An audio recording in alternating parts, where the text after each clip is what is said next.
केंद्र की मोदी सरकार ने अध्यादेश के जरिए सुप्रीम कोर्ट के फैसले को पलटते हुए एक बार फिर से अधिकारियों के ट्रांसफर पोस्टिंग का अधिकार उपराज्यपाल को सौंप दिया है। केंद्र सरकार ने दिल्ली में अफसरों के ट्रांसफर पोस्टिंग के लिए राष्ट्रीय राजधानी सिविल सेवा प्राधिकरण का गठन किया है। अध्यादेश के मुताबिक दिल्ली के मुख्यमंत्री प्राधिकरण के पदेन अध्यक्ष होंगे, प्रधान गृह सचिव पदेन सदस्य होंगे, मुख्य सचिव भी इसके सदस्य होंगे। यही प्राधिकरण सर्वसम्मति या बहुमत के आधार पर तबादले की सिफारिश करेगा, जिस पर आखिरी फैसला दिल्ली के उपराज्यपाल का होगा। मुख्यमंत्री तबादले का फैसला अकेले नहीं कर सकेंगे। गौरतलब है, केंद्र सरकार ने 11 मई के सुप्रीम कोर्ट के उस फैसले को पलट दिया है जिसमें ट्रांसफर पोस्टिंग का अधिकार राज्य सरकार को दे दिया गया था। इस मामले में फैसला सुनाते हुए सुप्रीम कोर्ट की संविधान पीठ ने कहा था कि उपराज्यपाल राज्य कैबिनेट के फैसले को मानने के लिए बाध्य हैं। वे कैबिनेट के फैसले में बदलाव नहीं कर सकते। लेकिन केंद्र सरकार ने सुप्रीम कोर्ट के फैसले को पलटते हुए एक बार फिर से उपराज्यपाल को असीमित शक्तियां दे दी हैं। केंद्र सरकार के अध्यादेश के मुताबिक प्राधिकरण दिल्ली सरकार के मामलों में सेवारत दानिश के सभी समूह ए अधिकारियों के ट्रांसफर पोस्टिंग की सिफारिश कर सकेगा, जबकि केंद्र सरकार के विषयों से जुड़े अधिकारियों का तबादला नहीं कर पाएगा। वहीं केंद्र सरकार के अध्यादेश पर दिल्ली सरकार में मंत्री आतिशी ने केंद्र की मोदी सरकार पर जमकर निशाना साधा है और अध्यादेश पर सवाल उठा दिया है। इसके अलावा उन्होंने कहा है कि केंद्र सरकार ने अध्यादेश के जरिए सुप्रीम कोर्ट की अवमानना की है। केंद्र सरकार जो ये अध्यादेश लेकर आई है, ये सुप्रीम कोर्ट की संवैधानिक पीठ के फैसले की साफ साफ अवमानना है।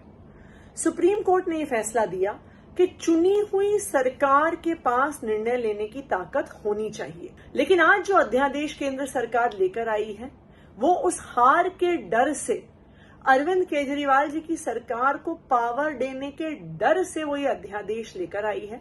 वहीं अध्यादेश में केंद्र सरकार ने तर्क दिया है कि दिल्ली की स्थिति बेहद खास है। यहाँ कई राष्ट्रीय और अंतर्राष्ट्रीय संस्थान और प्राधिकारी जैसे राष्ट्रपति, संसद, सुप्रीम कोर्ट मौजूद हैं। विदेशी राजनयिकों का आगमन होता रहता है, इसीलिए यहाँ प्रशासन में उच्च गुणवत्ता का होना राष्ट्रीय हित में है। हालांकि केंद्र सरकार को संसद के मानसून सत्र में इस अध्यादेश पर लोकसभा और राज्यसभा की मंजूरी लेनी होगी। राज्यसभा में बीजेपी के पास बहुमत नहीं है। केंद्र सरकार के अध्यादेश से पहले दिल्ली के मुख्यमंत्री अरविंद केजरीवाल ने इसे लेकर अंदेशा जताया था। उन्होंने एक ट्वीट में लिखा था कि एलजी साहब एससी आदेश क्यों नहीं मान रहे, 2 दिन से सर्विसेज सेक्रेटरी की फाइल साइन क्यों नहीं की। कहा जा रहा है कि केंद्र अगले हफ्ते ऑर्डिनेंस लाकर एससी के आदेश को पलटने वाली है।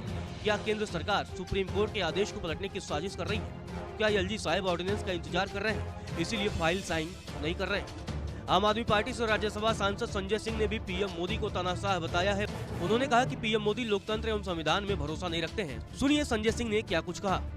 भारत के प्रधानमंत्री नरेंद्र मोदी जी ने एक बार फिर ये साबित किया है कि वो एक तानाशाह है, न लोकतंत्र मानते हैं, न सुप्रीम कोर्ट मानते हैं, न संविधान मानते हैं। भारत के सर्वोच्च न्यायालय की संविधान पीठ का फैसला, संविधान पीठ के फैसले ने यह कहा कि दिल्ली में एक चुनी हुई सरकार के पास ट्रांसफर पोस्टिंग का अधिकार होना चाहिए, और उस फैसले को 2 दिन भी नहीं हुआ मोदी जी ने बदल दिया। केंद्र सरकार के अध्यादेश पर कांग्रेस नेता और वरिष्ठ वकील अभिषेक मनु सिंघवी ने भी सवाल उठा दिया है और उन्होंने कहा है कि यह अध्यादेश संघवाद को नुकसान पहुंचाने वाला है। सिंघवी ने अपने ट्वीट में लिखा, अध्यादेश जिस व्यक्ति ने तैयार किया है उसने बेहद आसानी से कानून की अवहेलना की है। सिविल सेवा पर दिल्ली सरकार को अधिकार संविधान पीठ ने दिया था, जिसे अध्यादेश के जरिए पलट दिया गया। संघवाद संविधान के मूल ढांचे का हिस्सा है, जिसे नुकसान पहुंचाया गया है। चुनी हुई सरकार के प्रति अधिकारियों की जवाबदेही को सिर के बल पलट दिया गया। नमस्कार, मैं हूं मानक गुप्ता। अगर आपको हमारा ये वीडियो पसंद आया हो तो इसे लाइक और शेयर जरूर करें, और हाँ, हमें सब्सक्राइब और फॉलो करना ना भूलें ताकि आप देश और दुनिया की कोई खबर मिस ना करें। तो जुड़े रहिए हमारे साथ और देखते रहिए